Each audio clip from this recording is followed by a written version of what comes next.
It is June 12th, 2025. In Ahmedabad, India, 242 people board a Boeing 787 bound for London. 32 seconds after liftoff, it will crash into a hostel full of medical students. 260 people will die. One man in seat 11A will walk out of the wreckage alive. And investigators will find something almost impossible to explain. In the last seconds of the flight, the switches that feed fuel to both engines moved from run to cut-off, 1 second apart. More than a year later, nobody outside the investigation knows for certain why. Not us. Not the airline. Not, it seems, even the dead captain's own family, who are still fighting to understand what really happened. This is not a video that tells you who is to blame. Nobody in an official capacity has said yet. This is everything that is actually confirmed and everything that honestly isn't.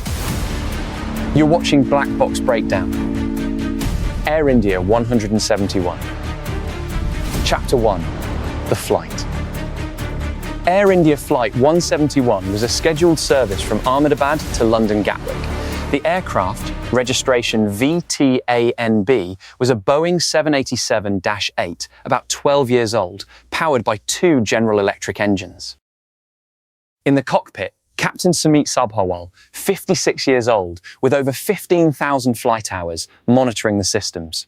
First Officer Clive Kunda, 32, with around 3,400 hours, flying the aircraft. 230 passengers were aboard, alongside 12 crew. 169 were Indian nationals, 53 were British, 7 were Portuguese, 1 was Canadian. At 1:38 p.m. local time, the flight departed Ahmedabad's Sardar Vallabhbhai Patel International Airport. Chapter 2, 32 seconds. The aircraft climbed normally at first.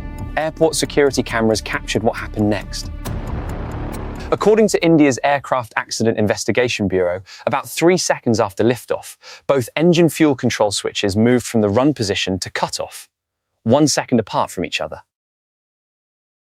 Cutting fuel to a running jet engine in flight does exactly what you'd expect. Both engines began losing thrust, almost immediately, seconds after leaving the runway. A ram air turbine, a small emergency propeller that deploys automatically when an aircraft loses primary power, dropped from the fuselage. It is exactly the kind of thing that only happens when almost everything else has already failed. The cockpit voice recorder captured an exchange between the 2 pilots. One asks the other why he cut off the fuel. The other says he did not do it.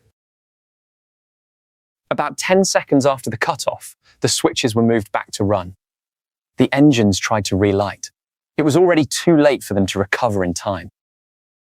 29 seconds after the fuel was cut, the aircraft came down onto the hostel buildings of BJ Medical College in the Meghaninagar area of Ahmedabad. 241 of the 242 people aboard were killed. 19 more died on the ground, among them students in the hostel. 260 people in total. It remains, to this day, the deadliest crash in Air India's own history and the worst aviation disaster anywhere in the world in a decade. It is also believed to be the first fatal crash and the first total loss of a Boeing 787 anywhere since the aircraft entered service in 2011. Chapter 3, Seat 11A. 1 passenger survived. A British citizen named Vishwash Kumar Ramesh, seated at 11A next to an emergency exit. In his own words, to the BBC, he said he regained consciousness, unfastened his seatbelt, and forced himself out through a gap in the wreckage. "It is a miracle," he said, "isn't it?" His younger brother, Ajay, was seated a few rows away on the same flight. He did not survive. In later interviews, Ramesh has spoken about ongoing trauma. "I am the luckiest man alive," he has said, "but also, I lost everything." Chapter 4. The report. India's Aircraft Accident Investigation Bureau published its preliminary report on July 12, 2025, exactly 1 month after the crash. By international rules, a preliminary report is required within 30 days. It is meant to state facts from the flight recorders, not conclusions, not blame. Not yet a cause. That is exactly what this one did. It confirmed the timeline of the fuel switches and the recorded cockpit exchange in careful, neutral language. It did not say why.